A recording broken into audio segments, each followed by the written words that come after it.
Hi, I'm Jonathan M0JSX, and for the last few months I've been secretly working on a little project, actually with a factory in China, to develop a brand new transmission line.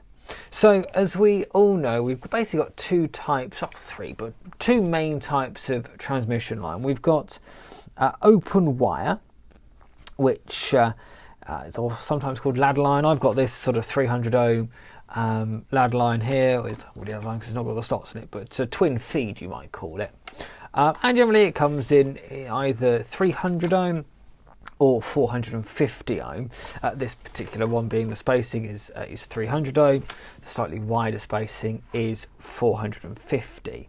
So that's twin feed. We also have coax, which we're pretty familiar with. I'm going to try and draw some coax. So we've got the centre conductor, we've got the sheathing on the side, or the braid, and that's where we're pretty familiar with those two. And then we've also got something called a waveguide. We're not going to worry ourselves with a waveguide right now. So basically, the principle of my brand new transmission line, I've been working with this company in China on for some time, and unfortunately they're sending me a sample next week, so I haven't actually got it to show you, but I was really excited by the breakthrough. I just wanted to share it with you, is to take this, something like ladder line here, or something like twin feed, and roll it into something that looks more like coax. Now the advantage, of course, is with twin feed is that you have inherently lower loss, because one side cancels out the others. As you get the RF that goes like this on this side, it's being cancelled out on that side. That's horribly drawn, but you get my point.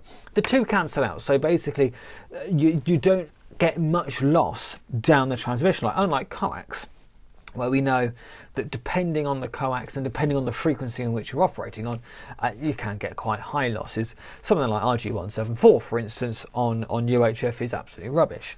So by rolling the twin feed in something that looks like coax, we're getting to be closer to something that we're all used to. But then we've got the impedance problems. Then we've got to work out how to transform the either 300 or 450 ohm impedance of the now rolled ladder line down to 50 ohms to feed our unbalanced antennas or going to the back of our radio. Well, that's where the other genius has come in, because the company that I'm working with, we've realised together that if you have a set length of 75 ohm coax between the plug and where you're starting the roll of the twin feed, well, then you can use that as your impedance match. And we've stumbled across this brilliant figure, which unfortunately I've signed an NDA, so I can't actually tell you what the figure is, but it is just a fantastic property that the particular length of 75 ohm coax that we're using means that it matches the impedance at any frequency.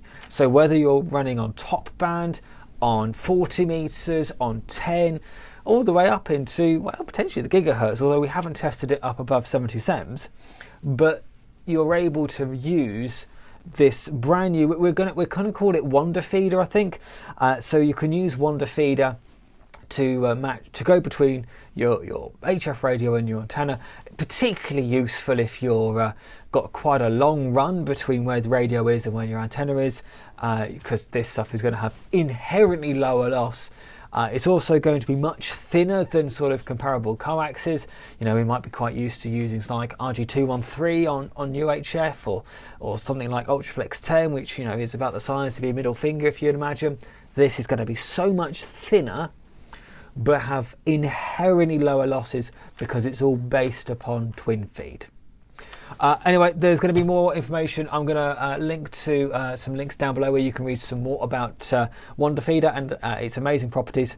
And there'll also be a link down where you can pre-order if you want to. I don't know the exact pricings, but I think it's going to work out to be about £1 a metre. But we'll work that out nearer the time when we're actually going into mass production on this, because let's be honest, it's not just the amateur radio community that's going to be interested in this, it's going to be the entire RF space. That's it for now. Thanks very much for watching. There's a like button if you've liked this video. There's another button that seems to work just fine too. If you haven't done so already, please do click on that subscribe button. It really does help me out. There's another video coming up over here that the YouTube algorithm thinks that you might like next. Until next time, 73. Bye-bye.